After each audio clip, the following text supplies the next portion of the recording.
Rain fell upon the cobbled streets of Evermere with a cold, needling insistence, the kind that seeped through wool cloaks and bone-deep weariness alike. Gas lamps flickered in the wind, casting trembling golden halos across the empty road. At this late hour, the city should have been quiet. Instead, a carriage thundered down the lane, wheels slicing through puddles, voices raised in anger. She ran. Her boots slipped on wet stones, her breath sharp in the raw air, but she did not dare look back. The shouts behind her, her guardian's voice, thick with drink and fury, pursued her like hounds set upon a wounded deer. Stop her. She has disgraced this household. A few silhouettes emerged from doorways, drawn by the spectacle. Some recognized her, most did not. It hardly mattered. Gossip required no truth, only a single trembling figure fleeing in the rain. Her skirts caught on a loose nail, tearing at the hem, and she faltered. In that single moment, the carriage lurched to a halt before her. Lantern lights spilled across the road, steaming against the rain. Her guardian stepped down, his expression twisted with the grim satisfaction of a man convinced of his own righteousness. There you are, he spat, seizing her arm. Running like a thief in the night. Have you forgotten every kindness Kindness? Her voice cracked. You mean the lies? The accusations? Your attempt to barter me off like... His grip tightened. You ungrateful girl. A murmur rippled through the onlookers. Not sympathy, merely curiosity sharpened by the pleasure of witnessing someone else's downfall. Her guardian lifted a hand as though to strike her. She flinched, but the blow never landed. A gust of wind extinguished one of the carriage lanterns, plunging half the scene into shadow. The momentary darkness gave her the spark of courage she needed. She tore free. Her leap backward sent her sprawling into the mud, her hands stinging as she caught her fall. She scrambled to her feet, skirts heavy with rainwater, and darted toward the far end of the lane, toward the black iron gates looming at the edge of the district. Beyond them lay the estate no one dared enter uninvited. Evermere Palace. Home of the reclusive duke, a man both feared and pitied in equal measure. Rumor whispered of a solitary existence, a life marked by loss, silence, and a heart hardened beneath immaculate layers of duty. Tonight she did not think of these stories. She only saw the tall ironwork towering before her, an escape where none should exist. She pressed herself against the gate, chest heaving. Rain ran in rivulets down her cheeks, indistinguishable from tears. The world spun in a haze of humiliation and despair, until a low creak cut through the night. The gate opened. A lone figure stepped out, framed by the faint glow of a lantern held by a distant servant behind him. He wore no coat despite the cold, only a dark waistcoat and shirt sleeves rolled to the forearms as though he had been working or pacing in solitude. Drops of rain clung to his hair, making it darker still, his expression unreadable beneath the dim light. The Duke. His gaze swept over her, mud-splattered, trembling, and unmistakably desperate. Yet there was no disdain in his eyes, only a composed stillness, as though he were observing a rare and unexpected apparition. What has happened to you? His voice carried the quiet authority of someone accustomed to command, not inquiry. Who pursues you with such cruelty? Her guardian's carriage turned the corner, its lanterns cutting through the curtain of rain. Panic surged through her. She tried to back farther into the shadows of the gate, but her legs buckled. She sank to her knees. Please, she whispered, though she did not know what she begged for. I cannot go back. The Duke's brow knit imperceptibly. He glanced toward the approaching carriage, then back to her. Her entire form trembled, but her eyes held a fierce, exhausted dignity that struck him with unexpected force. The carriage arrived in a spray of mud. Her guardian spotted her instantly.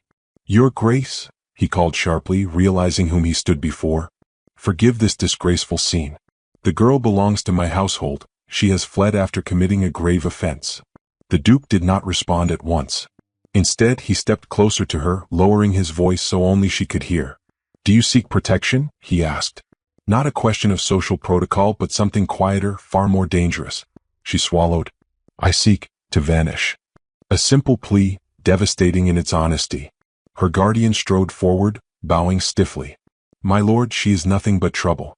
You need not involve yourself. Hand her over, Anne. The Duke raised a hand.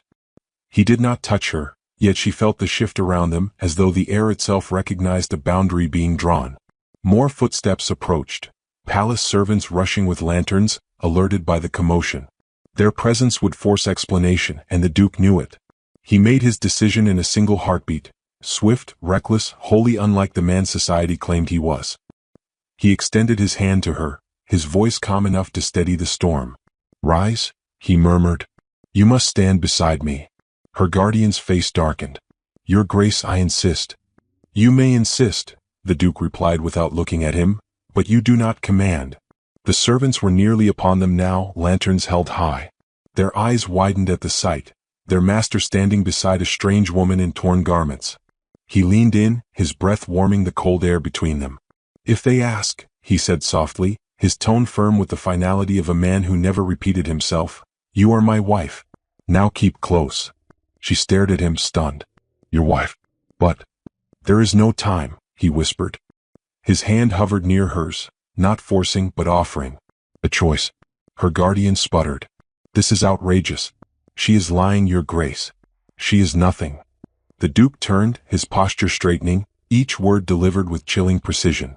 "She is under my protection," he said loud enough for all to hear.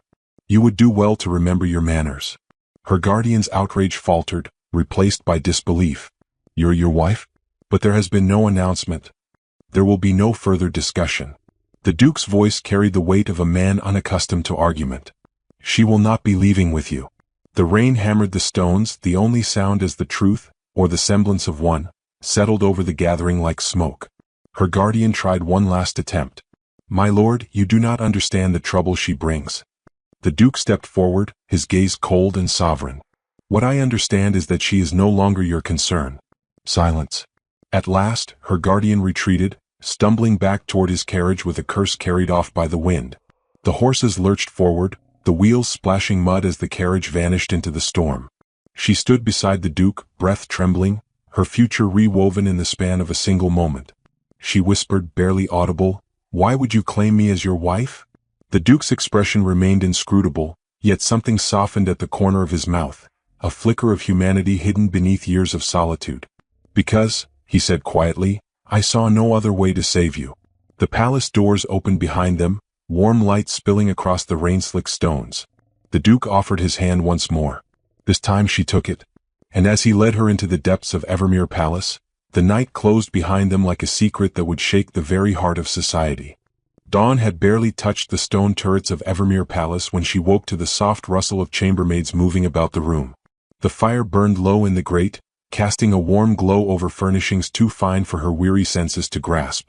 Velvet drapes, carved mahogany, a coverlet embroidered in threads of gold, all of it felt too grand, too still, as though she had wandered into a dream that did not belong to her. Yet the ache in her limbs reminded her that the night before had been real. The rain, the chase, the Duke's unexpected intervention, each memory pressed upon her with the weight of a life forever altered. A young maid with freckles dusting her cheeks paused in her work. "My lady, His Grace has requested your presence once you are prepared." The word struck her like a pebble thrown into a quiet pool, small but rippling deeply. "My lady." The title was not for her. It was a garment as ill-fitting as the borrowed silk gown laid out near the foot of the bed. Still, she nodded, grateful for the maid's politeness, even as shame pricked beneath her ribs. After she was dressed, too tightly laced, too overwhelmed by the whisper of satin against her skin, the maid guided her through corridors warmed by morning light. Every step deepened her apprehension. Servants glanced up as she passed, their expressions a blend of curiosity and awe, as though she were a figure in a story already half-whispered among them. The Duke awaited her in a small morning parlor overlooking the eastern gardens. He stood near a tall window, the pale light softening the severity of his features. His posture was as impeccably straight as the portraits of his ancestors lining the palace halls, yet there was a quiet tension in the set of his jaw, as if he were bracing himself. She hesitated at the threshold, unsure how to begin. He turned at the sound of her footsteps. "I trust your rest was not too troubled," he said, his voice measured, revealing nothing of what he might be thinking. "It was more generous than I deserved," she murmured. A flicker passed across his face, disapproval, perhaps, or something softer. He stepped toward a small table where a small velvet box lay waiting. "Events last night forced a deception neither of us anticipated," he said. "The servants already believe you to be my wife. By midday the town will believe it as well." She swallowed. "Then it would be best if I stayed hidden. I do not wish to bring scandal to your door. But it is already here." His tone, though calm, bore the weight of unyielding truth. The more we attempt to conceal you, the more questions will arise. We must give them something they cannot easily dispute. She stared at him. What do you propose? He lifted the small box and opened it. Nestled within lay a delicate ring of gold, set with a single opal that shimmered like trapped moonlight. This belonged to my mother, he said quietly. She wore it until the day she died. It is recognizable to every member of this household. Her breath caught. I cannot accept this. It is not acceptance I ask of you, he replied. Only cooperation. If you wear this, the household will have little reason to doubt your place here. He reached for her hand. His touch was cool, almost formal, yet she felt the steadiness beneath it. He slipped the ring onto her finger with care that held an unexpected gentleness. The opal glowed faintly as though acknowledging her presence. She whispered, Why would you give something so precious to aid a stranger? His gaze met hers, steady, unreadable but not unkind. Stranger or not, you were wronged last night. I merely intervened where no one else chose to. The moment hung between them, delicate and fraught. Before either could speak again, a knock sounded at the door. The Duke straightened, his expression shifting back into the composed mask she had seen the night before. Enter. A footman stepped inside, bowing. Your Grace, apologies for the interruption. There are rumors spreading through town already. The market square is abuzz with talk of a secret marriage. The Duke's face tightened by a fraction. As expected. There is more, sir, the footman continued hesitantly. Your cousin Lord Halden has arrived.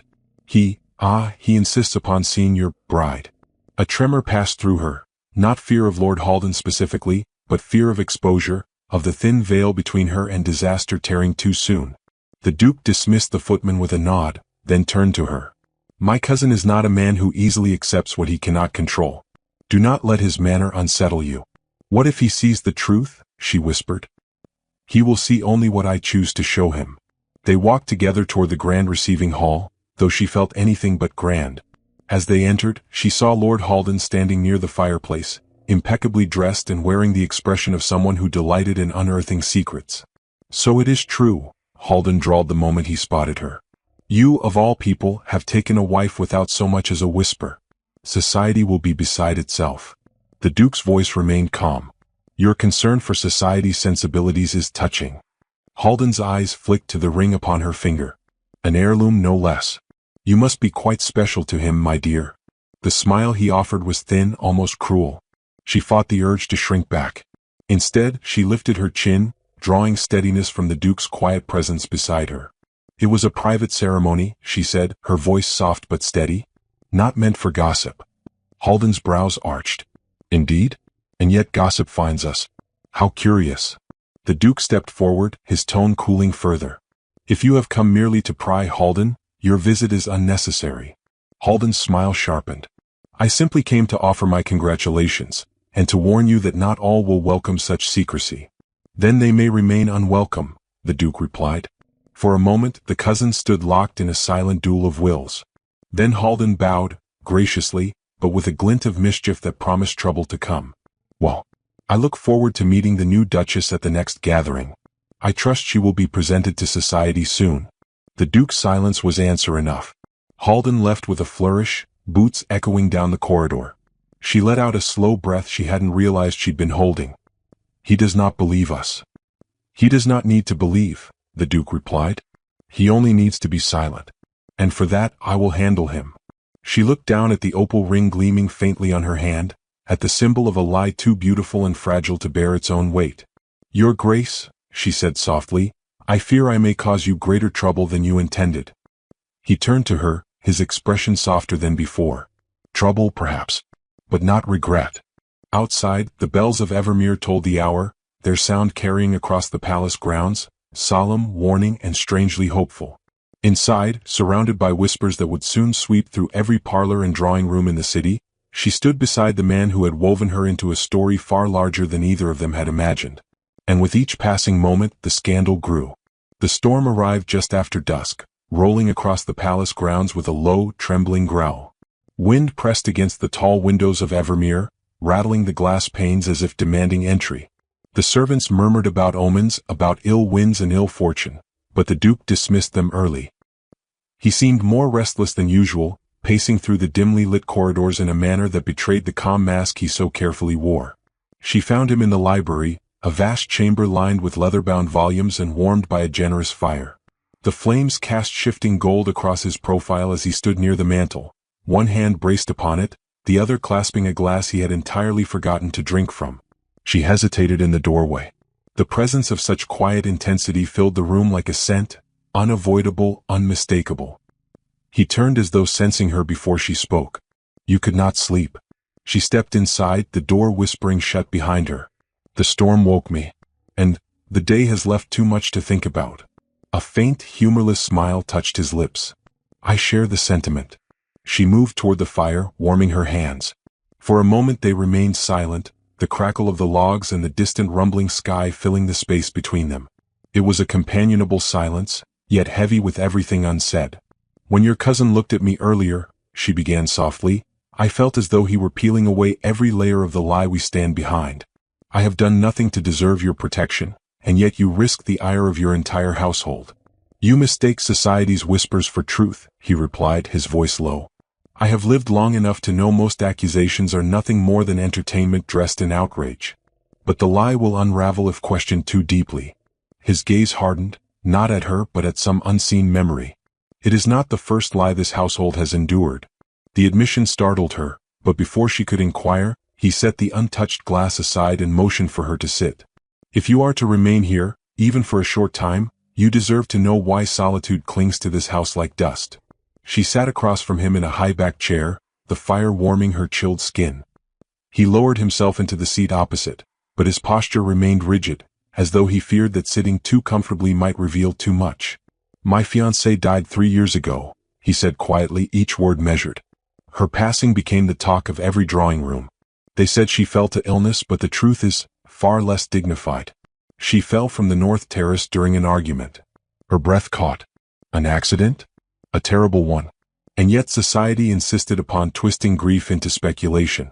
They whispered that she had been unhappy, that I had been cruel, that our engagement was more arrangement than affection." His jaw tightened. "Every whisper carved its way into this palace. Every rumor became a stain I could not scrub from the walls." She understood then why the halls felt haunted, not by ghosts but by memory's heavy shadow. "And so you withdrew." "And so I withdrew," he echoed, softer this time. The solitude offered a refuge from judgment, though hardly a cure for it. The firelight danced between them, illuminating the tired resolve in his eyes. It struck her with quiet force. Beneath his composure lay a man who had been pulled apart piece by the very society that now circled him again. She swallowed, gathering her courage. "If we are to speak of truths, then I must confess mine as well." He looked at her fully, attentively, as if bracing himself for something that might wound. "My guardian accused me of theft," she said. "Not of money, but of his pride. A man of his acquaintance attempted to force his attentions upon me. When I rejected him and threatened to speak of it, the man twisted the story. He said I had enticed him." Her voice trembled. "My guardian believed him. Or perhaps he believed it convenient to do so. He ordered me to accept a proposal from that man.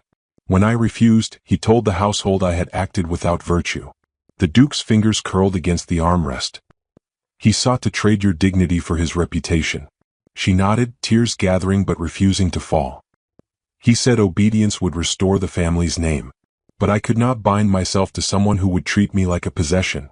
The storm outside roared, beating against the windows with furious insistence. Inside, the air thickened with shared understanding, two wounded histories, meeting in the quiet shelter of firelight. He rose abruptly, pacing away as though her pain had struck him physically. "No wonder you fled with such terror in your eyes. His cruelty alone would have driven you to the gates." She stood as well, drawn by something she could not name. "I never meant for you to be entangled in my escape. I only meant to vanish before dawn. But you did not vanish." He turned toward her, the words emerging before he could restrain them. "And I could not let you be dragged away." The fire cracked loudly, punctuating the charged moment. She looked down at the ring that still glimmered faintly on her hand. An heirloom, a symbol of a lie that no longer felt entirely false. She slipped it off. His eyes darkened. "Why do you remove it?" "Because," she whispered, "I cannot bear to wear something so precious when it is tied to a falsehood. It feels as though I am taking what is not mine." She placed the ring on the table between them. For a long heartbeat, neither moved. Then he reached for it, but not to reclaim it. Instead, he took her hand, gently closing her fingers around the ring once more. "Some lies," he said, each word deep and solemn, "are kinder than the truths we have endured." Her breath stilled. His hand lingered, warm and steady, before he released her. She felt the echo of his touch long after. Moments later, a sharp knock shattered the fragile intimacy of the room. A servant, pale from running, entered. "Your Grace, there is someone at the gate." The Duke's expression sharpened. "Who?" "The man who claimed her last night. He has returned. He demands an audience and refuses to leave until he is received." Her heart lurched into her throat. The storm raged louder, as if the night itself sensed the dread coiling through the palace halls. The Duke stepped toward her, voice cold with resolve. "You will not face him alone." Her guardian's shadow had found them. The lie they shared, fragile, luminous, dangerous, was about to be tested. And neither knew if it would hold. The grand hall of Evermere seemed to hold its breath as the Duke descended the marble steps. Lanterns flickered in their sconces, casting long ribbons of light across the polished floor. The storm still clawed at the windows, its fury echoing the tension gathering within the palace walls. She followed a pace behind him, her steps unsteady, her fingers cold despite the heat of the hall's chandeliers. Her guardian stood in the center of the chamber, boots dripping rainwater, hat clutched in a shaking hand. His face bore the smug righteousness of a man certain that justice and power were on his side. A cluster of servants lingered at the edges of the hall, drawn by the spectacle but held in place by fear of their master's displeasure. The Duke stopped before him, posture straight and expression carved from ice. "You were told not to return." Her guardian bowed with exaggerated courtesy. "Your Grace, I come only to retrieve what is mine. The girl belongs to my household. She is under my authority." She flinched as every pair of eyes shifted to her. Her guardian's gaze burned with triumph, as though her mere presence validated his claim. "She is under my protection," the Duke replied. The words, though calm, vibrated with warning. "And you were instructed to leave her be." Her guardian scoffed. "Protection? Your Grace, surely you have been misled by her performance. She has deceived you as she deceived my household. She is—" "Speak carefully." The Duke's voice cut through the room like a blade. "I will not tolerate slander under my roof." "Slander?" the man barked. "You know nothing of her. She fled to escape the consequences of her impropriety. I have witnesses, servants who can attest to her behavior." "She fled," the Duke interrupted, "to escape you, and the cruelty you allowed to fester in your home." A murmur rippled through the servants. Her guardian's face purpled with indignation. "I am being insulted in my attempts to reclaim what is rightfully mine. She owes obedience, not sanctuary." She stepped forward then, unable to endure his lies any longer. "I owe you nothing," she said, her voice shaking but clear. "Least of all obedience. You sought to force me into a life I did not choose." Her guardian's lip curled. "You dared defy me, and here you are, parading yourself as the Duke's wife. Do you truly think this deception can withstand scrutiny? When society learns the truth, it is he who will be mocked for taking in a woman of questionable." He did not finish. The Duke moved with sudden ferocity, closing the distance between them with a single, controlled stride. "You will not speak her name in contempt," he said, the fury beneath his calm finally breaking through. "Not in my house. Not anywhere." The hall went still. Her guardian faltered, but pride forced a twisted laugh from his throat. "Your Grace, surely you see how farcical this is. You cannot expect the world to accept this secret union of yours. The girl has no dowry, no title, no—" "She has my word," the Duke said sharply. "And that is worth more than any dowry you might have scraped together." She stared at the Duke as if seeing him anew. His declaration was not simply protective. It was possessive, resolute, and ineffably tender beneath the steel. Her guardian looked between them, realization dawning that he had misjudged the situation entirely. "You cannot mean to uphold this charade. Society will not believe." "I do not answer to society," the Duke said. "And I certainly do not answer to you." Her guardian's composure cracked. "Then you leave me no choice but to expose the truth myself." "You speak of truth when every word you utter reeks of your own guilt," the Duke countered. "If you approach this palace again, if you threaten her in speech or deed, I will see to it that the law, yes, the law, is made aware of your attempts to coerce her." The man blanched. "Coerce? Preposterous." "Do you think I have no witnesses?" the Duke asked, his voice dropping to a dangerous calm. "Do you imagine your reputation so untarnished that the courts will take your word above mine? You would do well to consider the implications. The hall fell into a silence so heavy it felt as though the marble itself were listening. Her guardian swallowed hard. The arrogance, the bluster, it all faltered beneath the Duke's gaze. A long moment passed before he turned toward the door with stiff movements, like a man retreating from a battle he refused to admit he had lost. "This is not the end," he muttered. "There will be questions, scandal." "Let them question," the Duke replied. "Let them whisper. They will find no audience here." Her guardian cast one final scornful look at her, then stalked out into the storm. The doors slammed shut behind him, sending a tremor through the hall. The servants dispersed quickly, sensing the intensity of the moment. Only she and the Duke remained, bound by silence neither knew how to breach. He turned to her, his expression shifting, anger melting into something heavier, more fragile. "I am sorry you had to endure that.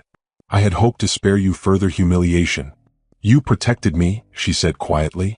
"Far more than I ever expected." He stepped closer but not enough to touch her. The restraint in his posture was palpable. "When he spoke of you as though you were an object, something to be reclaimed, I felt hurt," she offered, though she knew it was not the right word. "No," his voice dropped. "Furious. Unreasonably so." Something flickered between them, bright as lightning in the storm outside.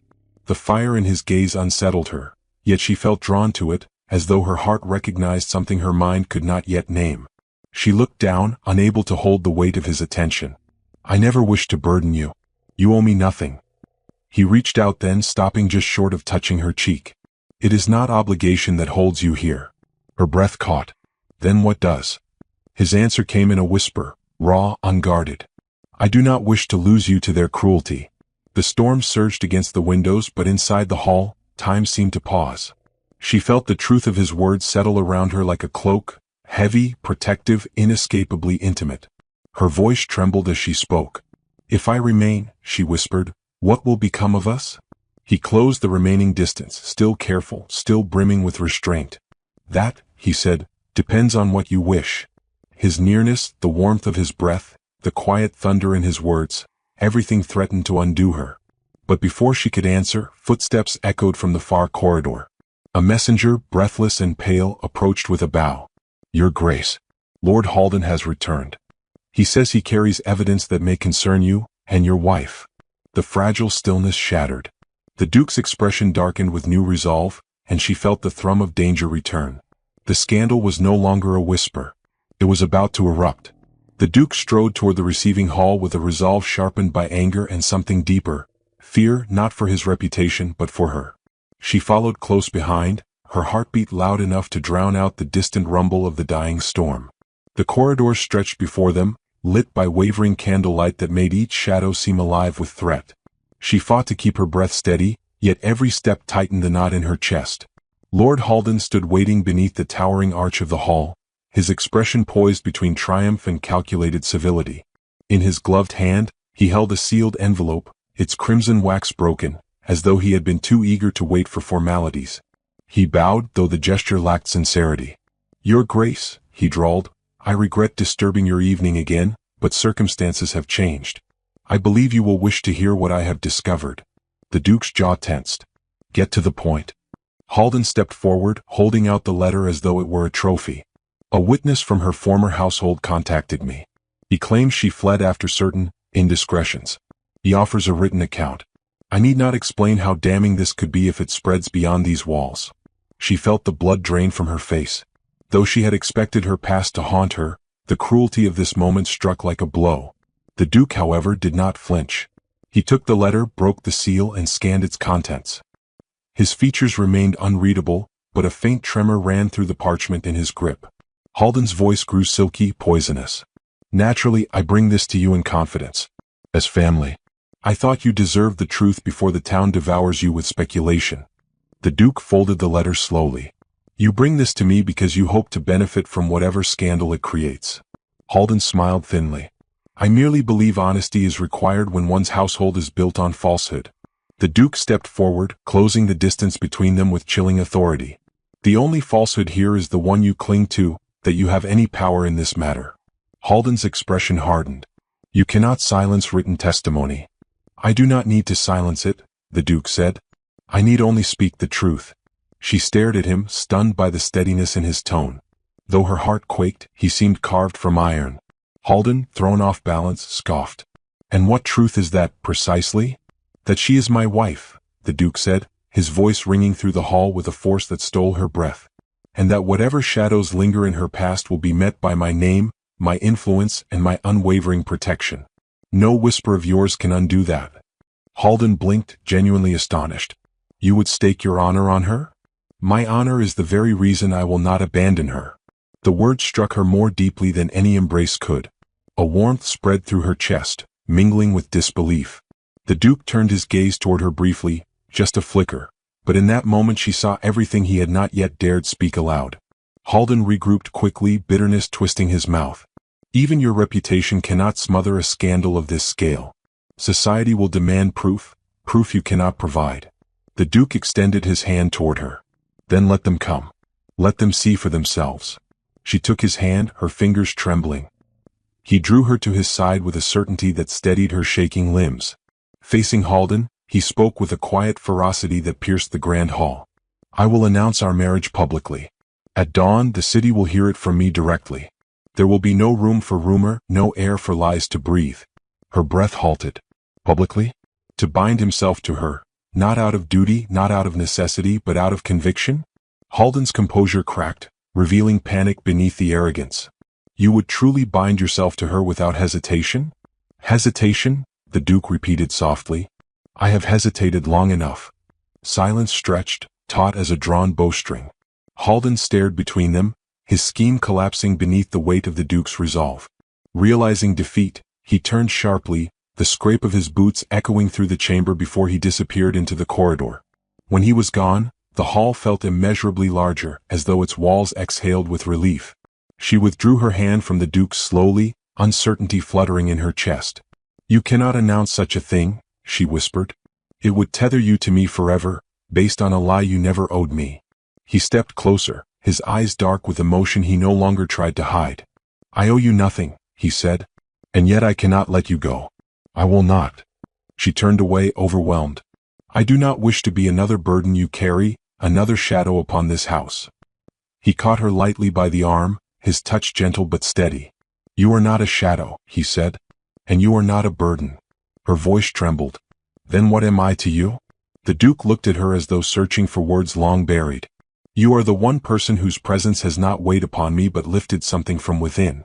When I saw you at my gate, cold, frightened, alone, I felt a clarity I have not felt in years." Her breath shivered. "And what clarity is that?" "That I could not let the world break you," he said softly. "Not as it once broke me." The sincerity in his voice was more disarming than any declaration of love. Tears blurred her vision, but she blinked them back, unwilling to weaken before him. Yet he stepped closer still, closing the space between them until the warmth of his presence wrapped around her like the promise of dawn. "Stay," he whispered.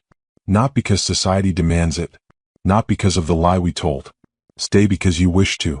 She lifted her gaze to him, searching his face for even a hint of pity, but found none. Only earnest conviction, quiet and unyielding. Slowly she nodded. "I wish to stay." Relief, profound and unguarded, swept across his expression. He took her hand once more, turning it palm upward. From his pocket, he withdrew the ring, the opal gleaming softly in the candlelight. He slid it onto her finger with reverence, no longer as a token of a lie, but as a vow. "This time," he murmured, "it is not a deception." Outside, the storm finally broke, giving way to a pale silver calm. Dawn crept toward the horizon, lighting the palace gardens with a fragile glow. Together, they stepped toward the tall windows, watching the first rays touch the earth. No longer a runaway. No longer a recluse. Two lives, unexpectedly intertwined, now faced a world eager for scandal, yet ready, perhaps, for truth.